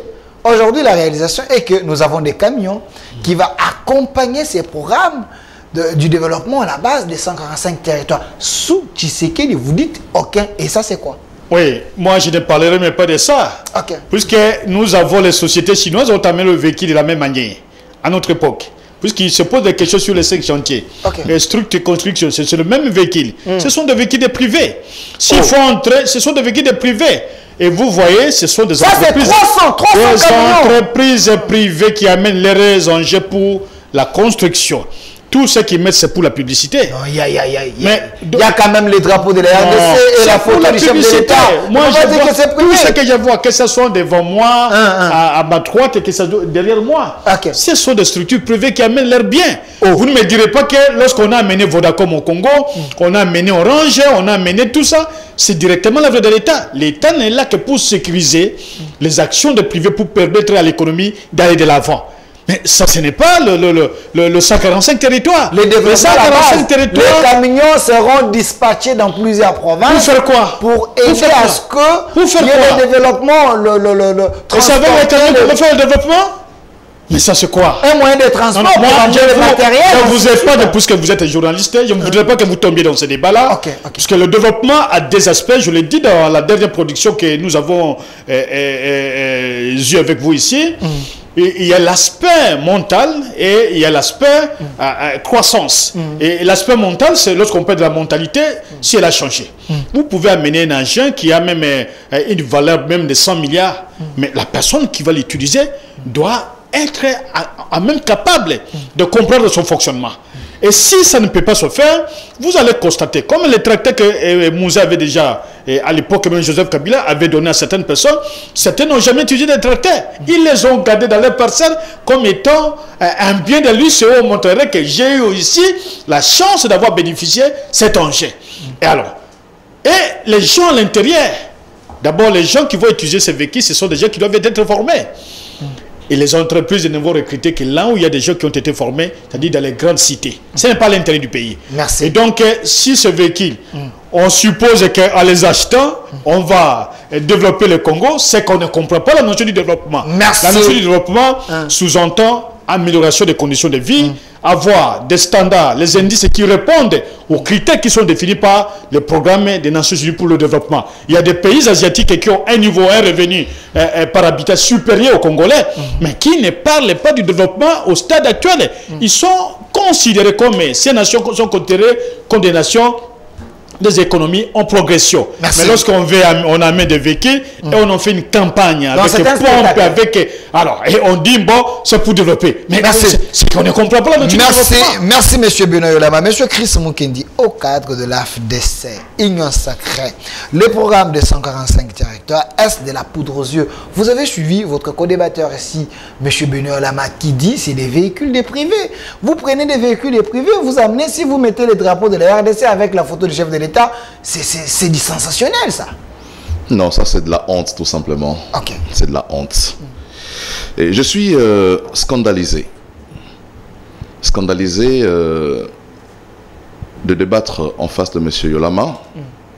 Scandalisé parce que c'est un scientifique qui atteste sur ce plateau que le gouvernement n'a aucun programme. Ça, c'est grave. C'est grave parce que M. Yolama connaît le lieu où le gouvernement présente son programme d'action. Ok. Il n'y a aucun gouvernement qui n'a jamais, qui a été investi sans programme. Aucun gouvernement. J'ai suivi ça, mais avec... Avant l'investissement d'un gouvernement, il présente un programme à l'Assemblée nationale, au siège le PPRD. Voilà pourquoi je dis, je suis scandalisé, je suis estomaqué d'apprendre d'un scientifique que le gouvernement n'a pas de programme. Ok.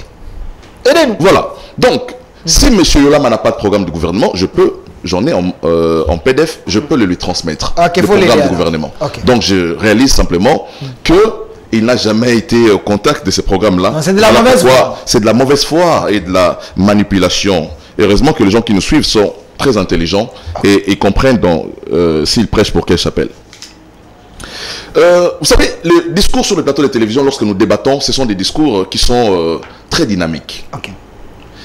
La dynamique dans les débats, c'est aussi en rapport avec votre contradicteur. La personne qui est en face de moi a été à la gestion du pays. Si j'ai en face de moi quelqu'un de Martin Fayulu, je ne tiendrai pas ce discours-là. Quand il dit votre bilan, c'est Kabila, non. Notre bilan, c'est en rapport avec nos projections que nous avons eu à faire. Notre bilan, c'est en rapport avec des promesses que le chef de l'État a eu à faire. Lorsque j'ai rappelé des promesses du chef de l'État, je rappelais ici ce qu'il avait promis et ce qu'il a fait. Je ne m'étais pas basé sur votre gouvernance, qui était une gouvernance chaotique. Et vous le savez très bien. Il dit ici que les cachots de l'ANER ne sont pas fermés. Le chef de l'État avait dit les cachots clandestins. Il n'avait pas dit le bureau officiel de l'ANER, le bureau administratif de l'ANER, pas du tout. Il avait promis que ça sera des bureaux clandestins. Mais aussi lorsqu'on gère des questions avec la sûreté nationale, on ne les gère pas avec légèreté. Il évoque le fait que Mme Kimuntu a été appelée avec un autre compatriote. Ils ont été relâchés après, je ne sais pas, 5 mois, tout ça. Mais c'est pour des questions de sûreté nationale. Et pour ces questions, on ne badine pas, M. Yolama. Pas du tout. Donc, moi, je dis ici que M. Yolama, lorsqu'il est en train de faire, il dit ces camions sont des camions des privés. Il n'y a pas de souci. Mais que ce soit des camions des privés ou de l'État congolais, ça va servir à l'intérêt du peuple congolais.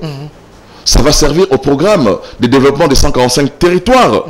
Un programme un programme qui vise à réduire les inégalités spatiales. Prenez place. Hein, à redynamiser les économies locales. Un programme qui vient régler le fait que nous avons connu dans ce pays des provinces qui ont été favorisées au détriment des autres provinces. Okay. Donc le programme des 145 territoires vient résoudre, vient réduire ces inégalités.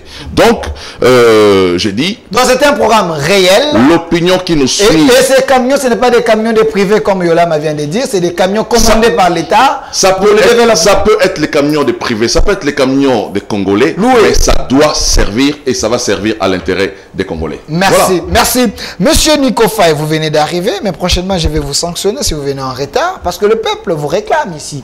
Alors, la thématique d'aujourd'hui, faut-il croire encore à la diplomatie actuelle du régime Tshisekedi? On n'a pas encore abordé cette question.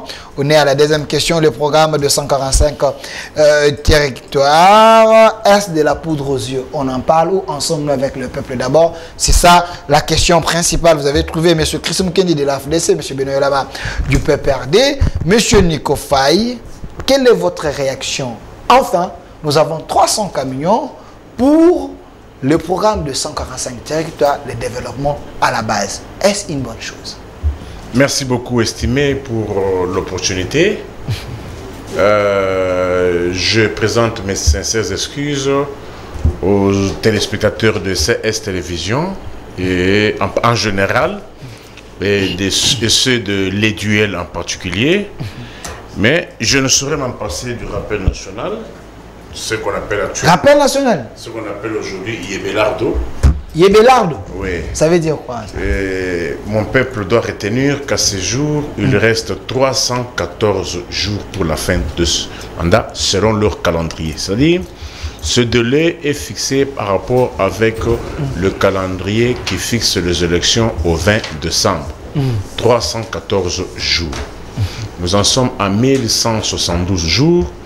Depuis qu'on nous a annoncé officiellement Covid, 662 jours depuis que Michel est à la tête du gouvernement au Congo-Kinshasa. Ok. 246 jours depuis que votre Bunangana échappe au contrôle de Kinshasa. 223 jours depuis que les détenus politiques Jimmy Kitenge les détenus politiques du régime se trouvent au CPRK.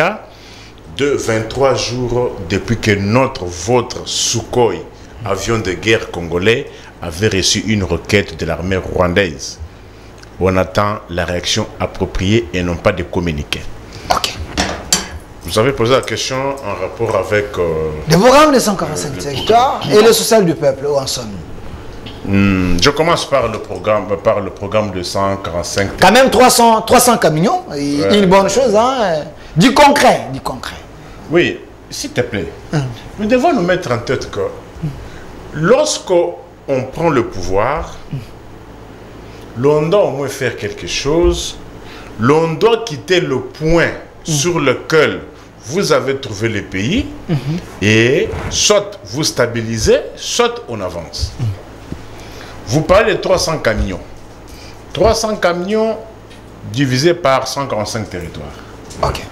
C'est plus ou moins 2 camions, point quelque chose par territoire. Par territoire. Prenez par exemple le territoire de Bafouassende. Le plus grand territoire du Congo. Bafouassende. Bafouassende. Ok. Ce territoire dépasse la Belgique, dépasse le Zanzibar, Hong Kong, que le Congolais voit dans beaucoup d'articles, dans beaucoup de produits made in Hong Kong. Bafouassende dépasse ce territoire-là. Dépasse le Luxembourg, l'île Maurice. Vous voulez dire quoi, Claire? 2 camions pour un territoire. On se pose... C'est le premier lot. Tu sais qu'il y a le régime a promis, ça va venir. Oui, le premier lot. Vous dites bien les premiers lots. Oui, oui. Nous sommes à 314 jours de la fin du mandat. On ne peut pas reconduire ce régime, vous pensez? On va le reconduire sur base de quoi? Sur les réalisations, en fait. Oui. Ce que le peuple peut retenir de ce régime durant ce mandat, c'est d'avoir détruit Zando, d'avoir détourné l'argent du programme 100 jours, d'avoir été estorqué de l'argent du RAM, my God, les dépassements budgétaires et le multiple voyage. Et l'augmentation du budget, on a engagé plusieurs personnes, on a les magistrats engagés, on a ajouté l'argent aux fonctionnaires de l'État. Tout ça, vous ne voyez pas ça Quand est-ce qu'on a commencé les processus de tests de magistrats? À moi de poser des questions. Alors, vous voulez me dire que le fait qu'on ait fait passer les tests et qu'on ait recruté, c'est ça? Si il faut s'en tenir à cela, on n'osera pas un seul instant insulter Kabila. Parce que tout cela est venu avec Kabila, non? Joseph Kabila. Je dis, qui a appris au Congolais au test des magistrats? Ok. Donc Kabila fait beaucoup. Je dis ceci, si, parce que moi je vous prends au mot. Si vous estimez que ce régime de honte de My God, le régime qui nous a fait reculer de 50 ans, doit être reconduit parce qu'il y a eu test de magistrat. Mais je pose la question, mais c'est lui qui a appris aux Congolais qu'on doit procéder au test et que ces magistrats-là sont déjà mécanisés, sont déjà en fonction. Est-ce que peut-on encore ouvrir la bouche pour l'insulter? Si ce sera le critère sur lequel l'on doit coter un régime. Mais j'ai l'impression que M. Nico Faye, vous voyez que le mauvais côté, si ce mauvais côté existe. Est-ce que ce régime, pendant 4 ans, il n'y a pas eu de réalisation? La volonté de mieux faire. Vous avez rien senti. Non, lorsqu'on a le pouvoir politique, on ne vous cote pas sur la base de la volonté. Ok. On vous cote sur la base des actes que vous posez. Il n'y a pas des actes concrets. Il y a des actes posés pour l'intérêt de la population. Il y a les actes posés négatifs. C'est vrai ça? Est-ce que tu connais au moins un État au monde? J'aurais voulu que j'ai les micro-cravates. Pas de problème. Connaissez-vous un État au monde où vous voyez un chef de l'État qui bat campagne pour qu'on prenne l'argent de son peuple et que cet argent ne soit pas retracé? C'est vrai ça ici au Congo? Oui. Qui connaît là où l'argent de RAM était logé? Mais le Parlement, s'il te plaît, s'il te plaît, qui s'il te plaît, l'autorité budgétaire qui se trouve être le Parlement ne sait pas là où cet argent était logé. La DGRAD ne connaît pas là où cet était logé. Même l'argentier du pays, le ministre de Finances, ne connaît pas là où cet argent a été logé. Nicolas Kazadi. Oui. Même Madame Ekibas ne savait pas là où cet argent a été logé. Ça s'appelle quoi? Crime du siècle. Vous dites? Ça s'appelle crime du siècle. Et si on était dans un État, ce régime n'existerait plus. Si on était dans un État. Mais nous sommes dans l'État des droits. Est-ce que nous sommes d'abord dans un État pour parler de l'État des droits? Ok. Nous ouvrons trop de Vous voyez ce qui se passe? Vous voyez ce qui se passe dans les États? Vous savez que Joe Biden, président en fonction, on est allé perquisitionner sa résidence. Joe Biden, le FBI est allé perquisitionner sa résidence. Mais on vous pose la question. L'argent pour lequel on a vu Antoine battre campagne dans les universités, je vous cite parmi les réalisations, il y a aussi le Wi-Fi gratuit aujourd'hui dans les universités. Je vous retire la parole, vous n'avez plus le temps, je vais vous donner vous avez suffisamment les minutes. Alors, Monsieur Benoît Yolama, le procureur près le peuple, il est tout près de la population. Apparemment, il vous a rejoint, il vous a juste complété, il est venu après vous, c'est comme si vous étiez communiqué. Monsieur Chris ici, il a dit des choses, vous avez vu ce que le régime est en train de faire. On vous traite, vous, d'être animé de mauvaise foi. C'est comme si vous êtes des daltoniens, vous ne voyez pas ce qui est clair. Même les véhicules commandés par l'État, c'est visible. Vous dites que non, c'est des camions empruntés, des camions des privés. Qu'est-ce que vous voulez que le régime fasse pour que vous puissiez croire quand même? Bon, je crois que l'avantage du régime actuel, c'est d'avoir la capacité de mentir, de faire des promesses, sans en tenir compte et sans savoir les conséquences de ces promesses dans l'avenir. C'est un avantage que nous considérons. Tout régime promet toujours. Un avantage, mais de trop, puisque nous n'avions pas communiqué avec Nico. Il ne m'a pas aussi communiqué les co-débatteurs. Ok. Et le grand problème, nous aurions souhaité que les choses changent. Que le président Kabila a laissé autant d'universités, voilà, j'en ajoute autant. Il y a eu autant de centres de santé qui avaient connu des travaux à l'époque du président Kabila. Moi, je viens achever autant. Vous voyez, il y a eu autant de routes, un nombre important de routes à tel endroit. J'en ai fait créer ou construit. Alors, c'est cela que nous avions, que nous recherchons. Je vous donne l'hôpital de Mamaïmo. Sous Kabila, c'était l'enfer, mais sous Tshisekedi, on est en train de construire. Le véhicule, les camions des Chinois sont entrés de la même manière. Les gens ont oublié. Et ces engins sont achetés pour, semble-t-il, un programme de 145 territoires. Quelle est l'entreprise qui va gérer ces engins? Si c'est l'État qui a acheté, quelle entreprise qui a été créée, régulièrement créée? Or, l'État ne peut pas à la fois être constructeur, planificateur et acheteur. Et ici, quand vous voyez ça, c'est un des particuliers qui ont amené, qui vont souscrire, et probablement les entreprises créées par les hommes du pouvoir, qui veulent tout de suite gagner les marchés, et ça va tripoter. L'argent de 145 territoires est déjà détourné. C'est lui-même le chef de l'État qui a parlé à son retour de Bujiman. Et quel argent parlerez-vous encore? Puisque le budget que nous consommons aujourd'hui, probablement n'a pas pris en considération les dépenses des 145 territoires. D'autres argents seront encore en train d'être recherchés. Et Nicolas rappelait, avec beaucoup d'intelligence, que le temps qui reste par rapport aux élections, tout ce que nous voyons ici, c'est un peu du fumier qu'on est en train de mettre le Congolais dans les yeux. Mais nous estimons qu'il faut qu'il y ait l'objectivité, que le pouvoir, en tout cas, arrive à s'assumer que rien n'a marché. On dit qu'il y a eu un ancien budget de Kabila 4 milliards, de Mosé 800 millions, mais les gens vivaient mieux à l'époque de Mosé, mieux à l'époque de Kabila qu'aujourd'hui.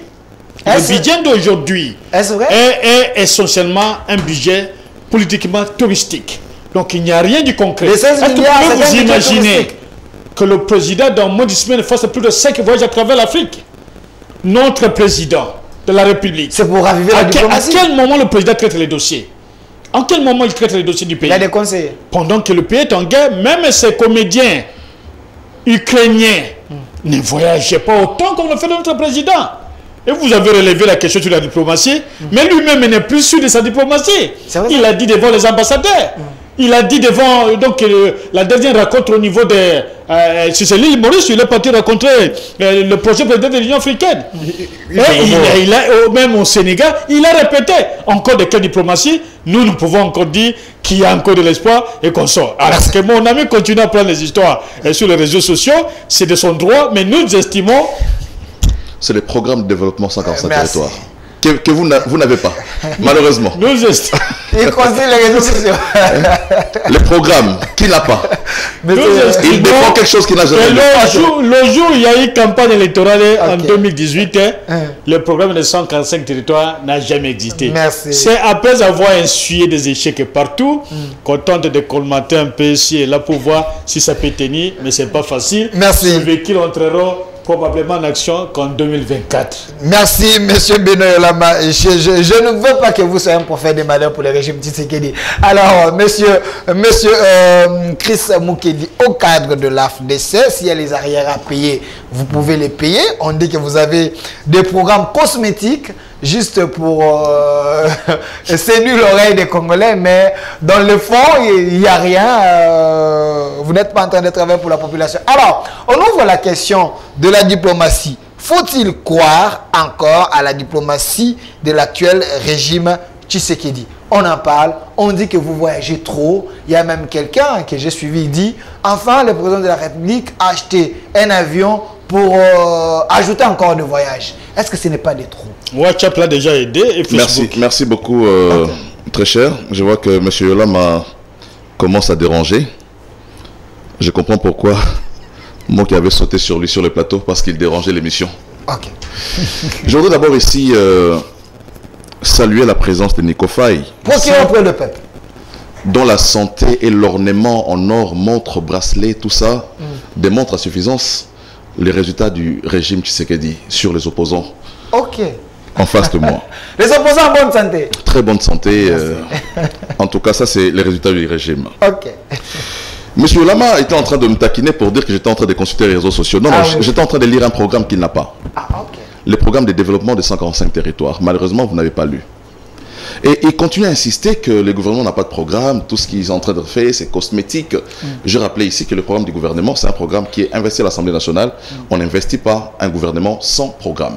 Donc le fait que nous avons un gouvernement, ça veut dire qu'il existe un programme qui, malheureusement, n'est pas sur ni sur votre table, ni sur votre téléphone, alors que la technologie veut que nous puissions avoir ce genre de documents même dans les téléphones. Ok. Et je comprends qu'il parle des cosmétiques. Ces véhicules, c'est du cosmétique. Parce qu'ils sont spécialistes en cosmétique. C'est vrai? C'est eux qui ont appris aux Congolais les cosmétiques.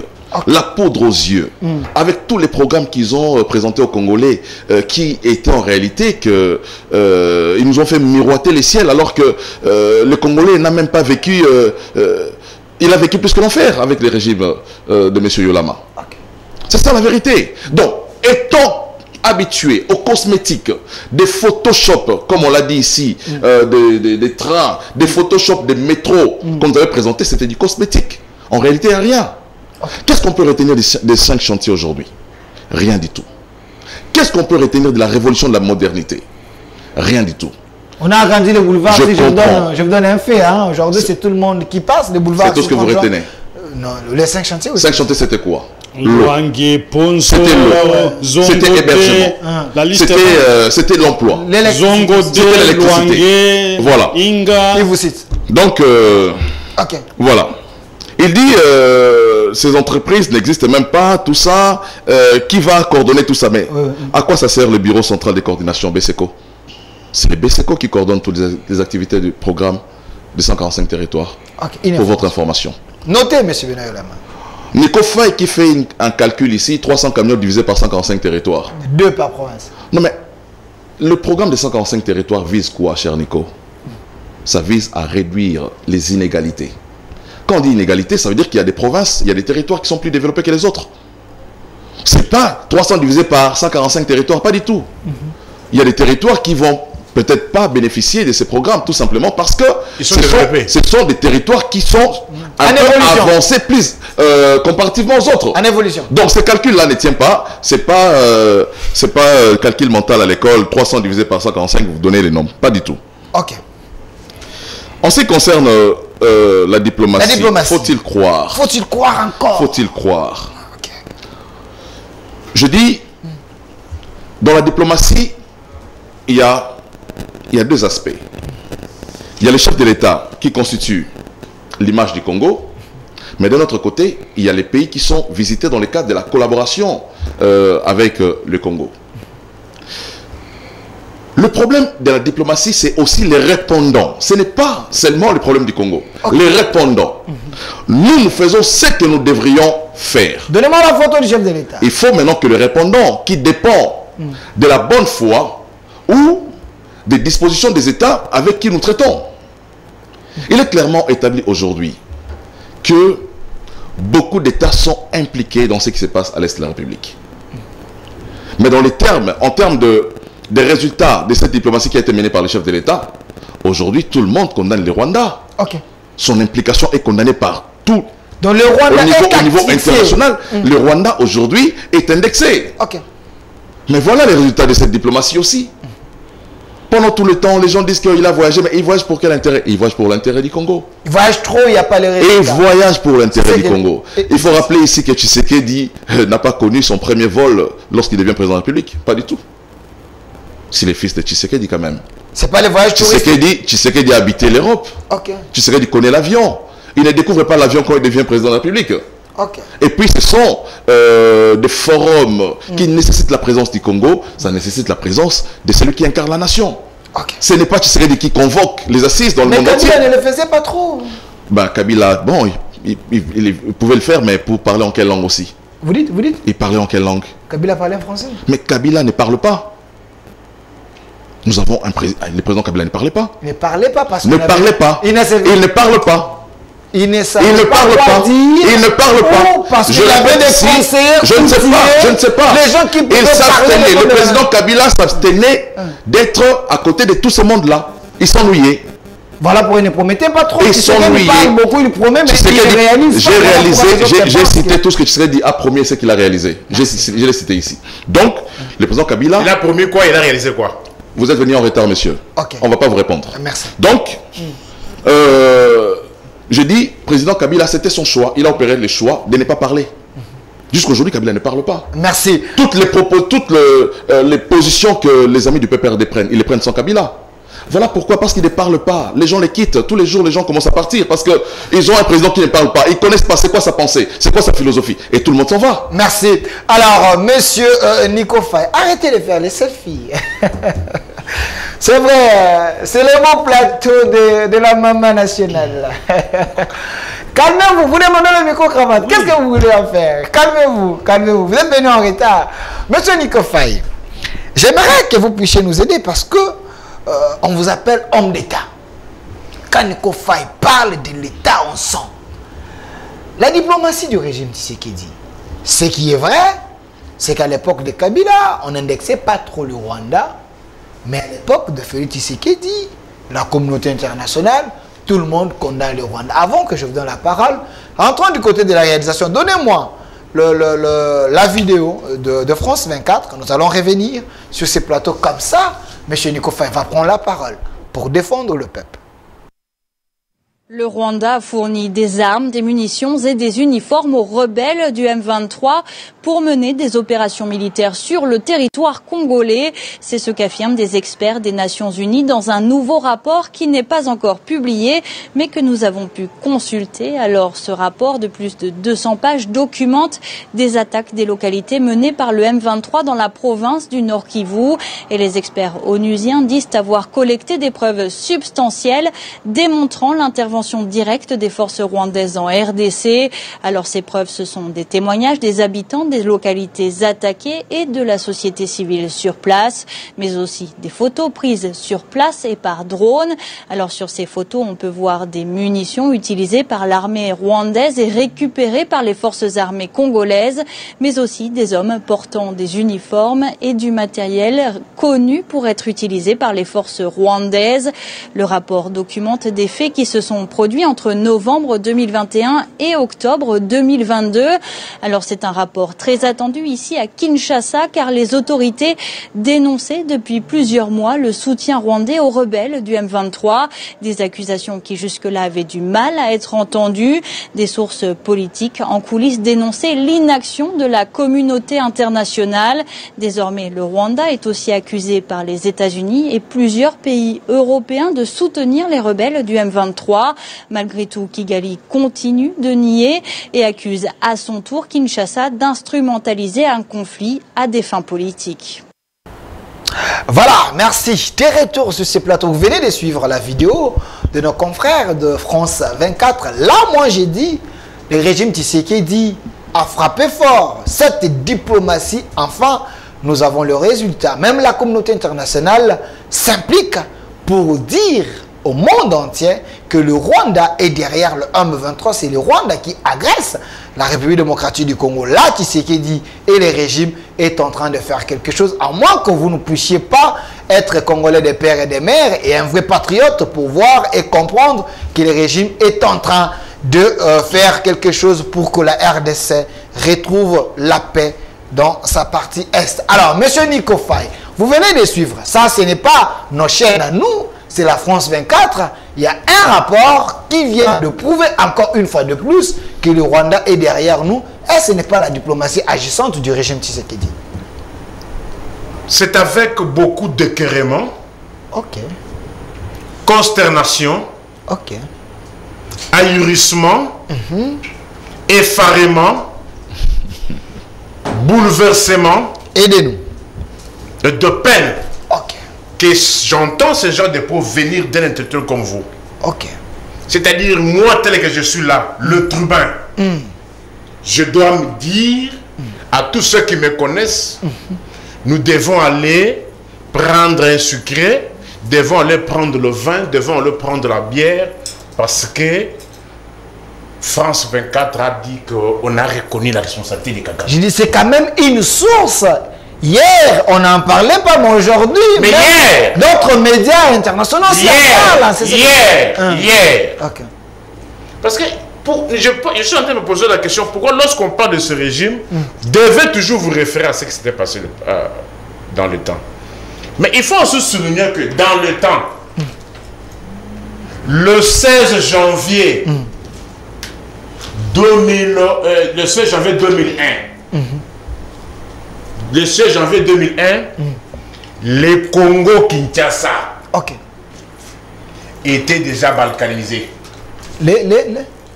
Congo-Kinshasa, le 16 janvier 2001, que les étudiants qui sont nés en 98, 99, 2000 retiennent que le 16 janvier 2001, la RDC était déjà saucissonnée, morcelée. Que les chercheurs retiennent la province du Nord Kivu, la province du Sud Kivu, le Maniema, la plus grande province du Congo qui se trouvait être la province orientale.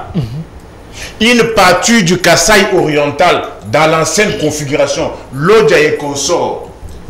Même le Tanganyika, Kalemi, se trouvait entre le mains du RCD Goma. Une partie de la province orientale, une partie de l'Équateur se trouvait entre le mains du MLC de Bemba. Lumbala, Mboussa Nyamouchi avaient aussi l'air républicaine. Je dis le 16 janvier, quand on tua Mouzé. Mais comment vous ne voulez pas aussi reconnaître celui qui est venu, qui a réussi? Peut-être vous ne le savez pas. Pour quitter Kinshasa de 98 à 2002, tu es à Kinshasa, tu veux aller à Goma, tu devais prendre un vol. Tu vas au Kenya. Kenya, tu descends au Rwanda. À partir du Rwanda, tu vas à Goma. Mais quelqu'un aussi a mis un terme à cela et on a réunifié le pays. On ne reconnaît pas cela. Qui? Joseph Kabila? Oui. Mais comment vous voulez qu'on puisse reconnaître celui à qui on a remis un pays entier? On te donne 145 territoires. Vous n'avez pas dit 145 territoires. Il faut que l'opinion retienne que lorsque Antoine, on lui a donné le pouvoir, on lui a remis 145 territoires. Qui dit 145 territoires, dit 145 administrateurs des territoires. Tous posaient les actes. Tous, leurs actes produisaient des effets. Tous. Mais comment vous voulez qu'on applaudisse quelqu'un aujourd'hui qui est incapable qu'un de ces administrateurs des territoires nommés par lui soit en fonction, sur terrain, pose les actes et que ces derniers puissent produire? J'aimerais poser la question parce que devons éviter le débat de parole contre parole. Que mon frère Chris nous dise à ces jours comment s'appelle leur administrateur des territoires de Rutshuru qui pose les actes sur terrain et que ces actes-là produisent les effets. C'est une question, avec votre autorisation, vous allez lui poser cette question. Il a noté. Il va. Mais vous voulez qu'on puisse reconnaître des mérites à celui qui est en train d'assister impuissamment à la impuissamment. L'homme ne dort pas, il voyage. Non. Mon frère, retenez ceci. Vous parlez à un politologue juriste. Ce qui compte, c'est le résultat.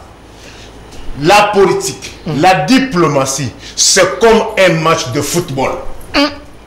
Le bon peuple que non, tu bêta bien. Le bon peuple que non, tu gagné, tu zoukou. Tu as compris? Voyager, mais entre-temps, sur terrain, qui gagne du terrain? Quand tu as eu le pouvoir, le Congo était entier. Mais aujourd'hui, à 314 jours des élections, le Congo est-il comment? Il ne faut pas oublier que... Merci. Non, 5 secondes. Rutshuru, qui est un territoire, peuple congolais, retenez ceci. Le territoire de Rutshuru, est plus vaste que le Hong Kong. Rutshuru. Hong Kong, Rutshuru est l'équipe Hong Kong na munene. Rutshuru oyo Ekei.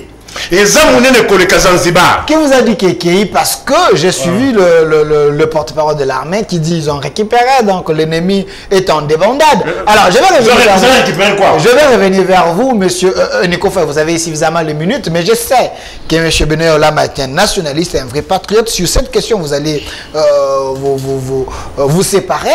Monsieur Benoît Olama, pensez-vous que la RDC doit rester toujours sous le mamel des autres ou soit il faut se préparer pour relever les défis de la paix de l'Est? Celui qui veut la paix prépare la guerre. La RDC s'achète les armes, s'organise pour se battre. Est-ce une bonne chose? Oui, je voudrais faire d'abord une parenthèse par rapport à ce que Nico venait de relever ici sur l'occupation du Congo à l'époque, au début des années 2000. Il faut que l'opinion retienne que nous avons eu la force de la SADC ici en RDC. Okay. Et que la SADC a accompagné le Congo contre le Rwandais. Donc une reconnaissance internationale de la guerre, de l'agression était déjà... il n'était plus une question de débat comme nous le faisons aujourd'hui. Puisque la présence des militaires zimbabwéens, angolais, tanzaniens et autres a prouvé amplement que le Congo était un État agressé. Et donc la SADC avait déjà condamné au niveau sous-régional. En plus de ça, il y a eu la présence des éléments de l'armée allemande ici à Kinshasa et principalement au Congo, en Ituri. Où il y a eu l'intervention de Artemis 1 et 2, de forces spéciales allemandes, étaient dans notre pays. Et donc, qu'on ne nous ramène pas dans un débat qui n'a plus de sens, puisque l'agression était déjà reconnue depuis longtemps au niveau sous-régional. Mais aujourd'hui, c'est que le pouvoir a des difficultés à faire passer le message. Kabila, Rwandais. Kabila, Tanzanien. Kabila, mauvais. Mais Kabila n'a pas laissé l'État dans la situation que nous l'avons aujourd'hui. Où on est parti réveiller, ramener les Rwandais. On les logeait pas loin de chez vous ici, dans des hôtels. Avec une facture, une correspondance de l'ancien VPM de l'Intérieur. M. Kankonde, qui demandait qu'on leur alloue 2 800 000 $ pour qu'ils vivent dans un hôtel ici à Kinshasa. La correspondance est encore là. Et c'est le même pouvoir qui dit bon, France 24 a publié, donc c'est bien pour nous, sans pour autant dire que France 24, c'est un service qui est orienté par la direction de surveillance des territoires à France. C'est qu'on peut qualifier de l'année ici chez nous.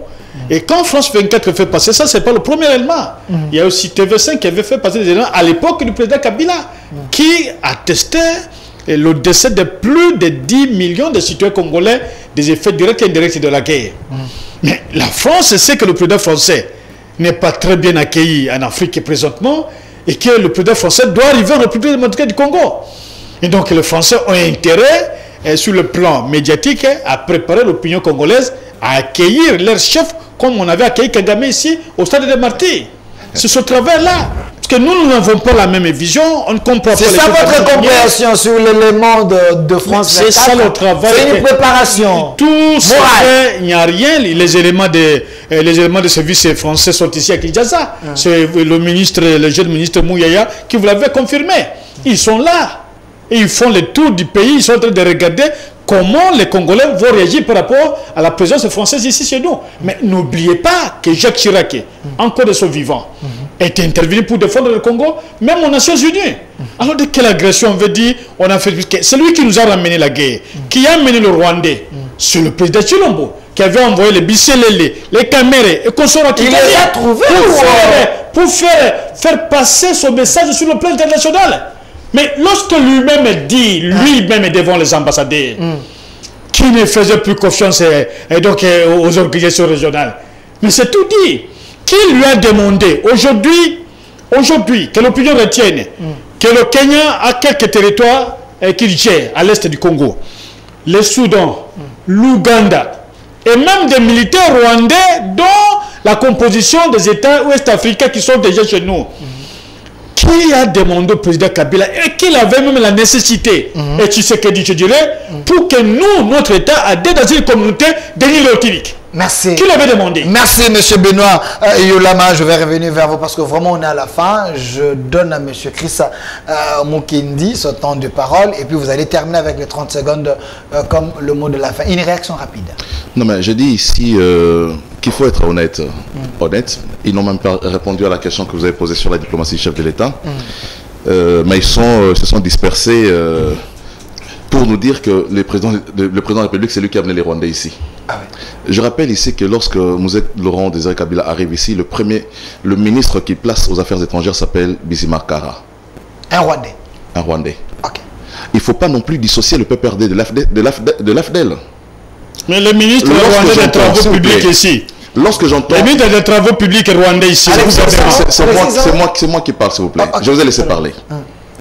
Lorsque M. Nico Faye rappelle l'histoire ici, il rappelle l'histoire à moitié. C'est vrai ça? Il dit que Kabila a trouvé un pays divisé. Il a parlé de la réunification en 2001, tout ça. Le 16 janvier. Le 16 janvier. Okay. Mais il faut remonter l'histoire. Kabila se trouve dans la délégation de Mouzé Laurent Désiré Kabila déjà en 1997. Et quand ils arrivent, ils trouvent les Zaïres unis. Le Zaïre est un. Mais qui amène la division? C'est Kabila. C'est Kabila qui amène plusieurs administrations au Congo quand ils arrivent en 1997. Il chasse Mobutu. Il gère mal son problème avec le Rwandais. On est en 1998 et déclenché la guerre, le Rwandais nous agresse. Ce sont ses amis qui nous ont agressés. Des gens qui sont allés chercher chez eux là-bas au Rwanda. Okay. Le même qui sont venus, qui se sont retournés contre Kabila. Qui l'ont tué pour placer à la place. Donc, ils nous ont amené un lot de problèmes. Donc, il ne faudrait pas vous féliciter du problème que vous avez créé vous-même. Lorsque vous éteignez les feux que vous avez allumés vous-même, ne vous en félicitez pas, monsieur Nico. C'est vous qui avez allumé les feux. S'il vous plaît. Dites le Bahati. Oh. En 1997, quand vous arrivez... Oui. En 1997, quand vous arrivez, Bahati est au Congo à Kinshasa. Dites-le Bahati. Vous trouvez Bahati. Vous trouvez Bahati ici et vous les mettez en prison. Dites-le Bahati. Quand vous arrivez, vous prenez Bahati, vous les mettez en prison. Donc, ne nous amenez pas dans cette diversion-là. 30 secondes. Il dit que je lui donne le nom du chef, l'ATD de Rutshuru. Ok. D'abord, ici, monsieur Nico Faye est en train de faire l'apologie du Rwanda. Il dit Rutshuru Ekei. Rutshuru Ekei. Pas qu'il donne. Non, je reviens. Commencez d'abord. Moi, je réponds aux questions des journalistes. Okay. Mais dites-moi d'abord, quand vous ignorez le nom de votre bourgmestre, vous allez connaître le nom de votre administrateur territorial de Rutshuru? Mais justement, le nom de votre bourgmestre, c'est comment? Ici à Kinshasa, votre bourgmestre s'appelle comment? Vous rétorquez la question. Votre bourgmestre s'appelle comment? Il ne connaît pas les raisons. Qui pense les actes là-bas aujourd'hui? Justement, qui pense les actes là-bas? Je n'ai pas besoin de connaître les noms de l'administrateur du territoire. Qui pose les actes? Nous avons 145 territoires et je ne vais pas retenir par cœur les noms de tous les administrateurs. J'ai dit, vous posez cette question alors que vous ne connaissez même pas les noms du bourgmestre de votre circonscription. Donc, ça, c'est un faux fouillant. Okay. Donc, le problème est parti d'où? Le problème est parti, la division du Congo est partie de la mauvaise gestion de la situation qu'eux, ils ont causée en 1997 lorsqu'ils nous ont amené les Rwandais. Les Rwandais, c'est la fabrication de Kabila. Lorsque M. Yola m'a dit que vous les avez hébergés ici, mais justement, nous les avons hébergés pour régler le problème que vous avez créé au pays. Le gouvernement les a hébergés par des voies diplomatiques pour résoudre les problèmes que vous avez créés. Donc, ils ont aujourd'hui, ils ont bouffé l'argent de la République parce que... Aujourd'hui, il faut pas...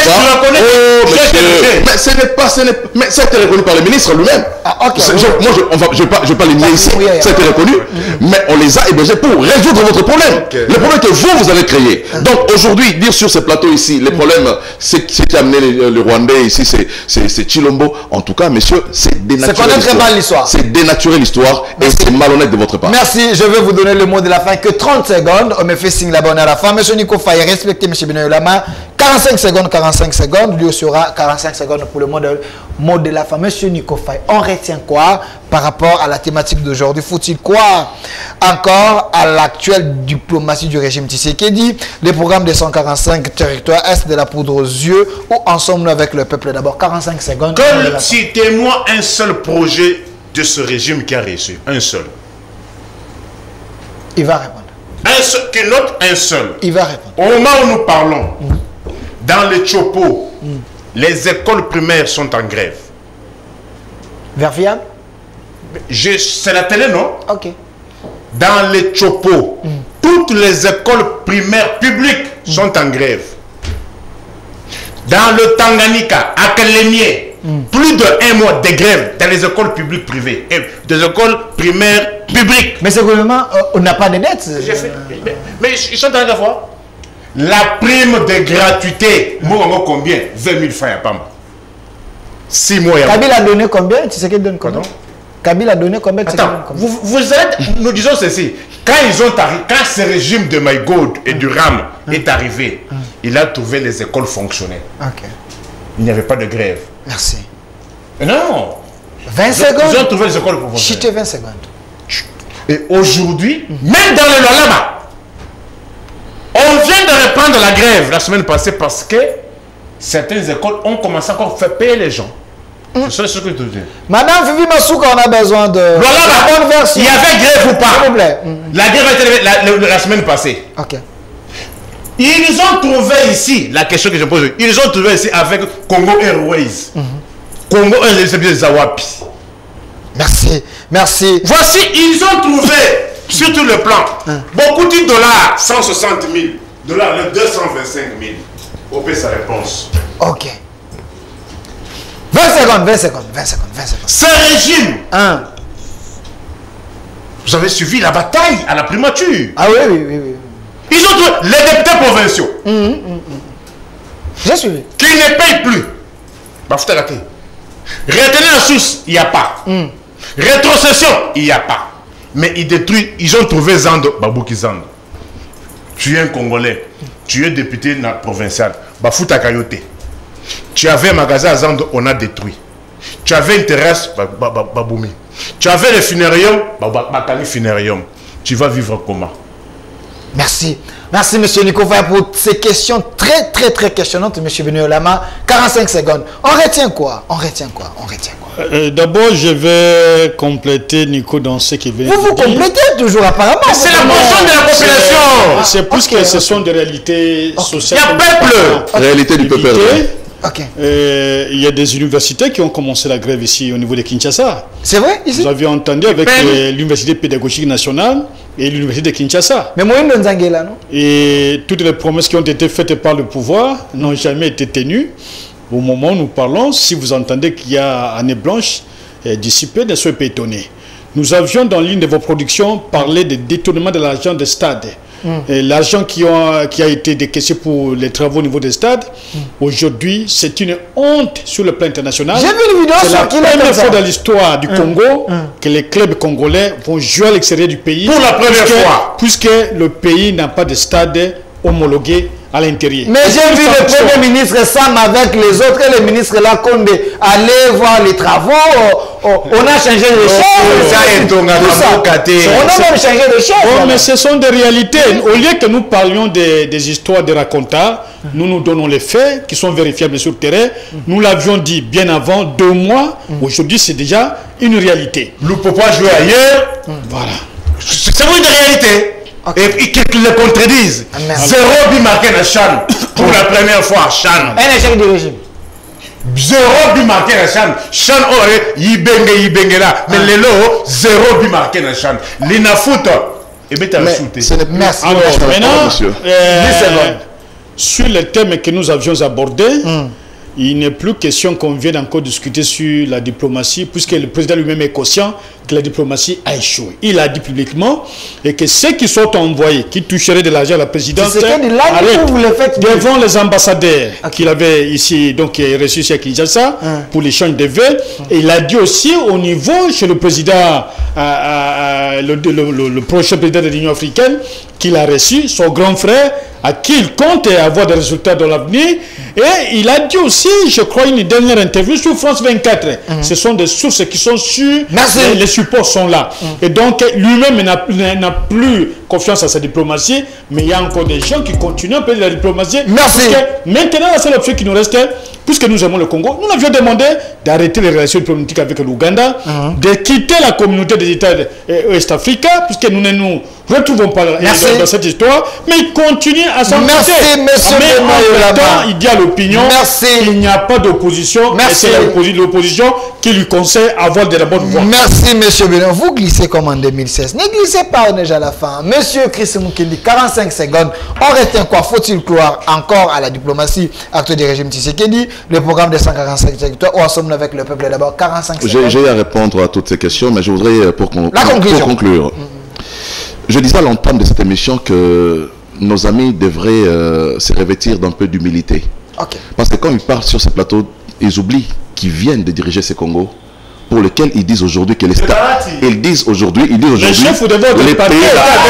n'ont pas honte, ils n'ont pas honte, c'est leur politique, ils vous laissent pas le mot de la fin, c'est leur politique, ils vous laissent jamais le mot de la fin, c'est leur politique, voilà, c'est leur habitude, ils ne laisseront jamais le mot de la fin, voilà, ils disent ici, les pays n'ont pas de stade homologué. Mais après avoir dirigé le pays pendant 18 ans, avec Bati, oui, bien sûr. Ils disent, les pays n'ont pas de stade homologué. Alors que Kabila est au pouvoir 18 ans. Quel stade nous a laissé? Kabila a laissé quel stade? Répondez. Kabila a laissé quel stade? Répondez. Quel est le stade construit par Kabila? Le stade de Maniema. Il l'amène au Maniema. Le stade de Kalemi, construit sur Kabila. Merci.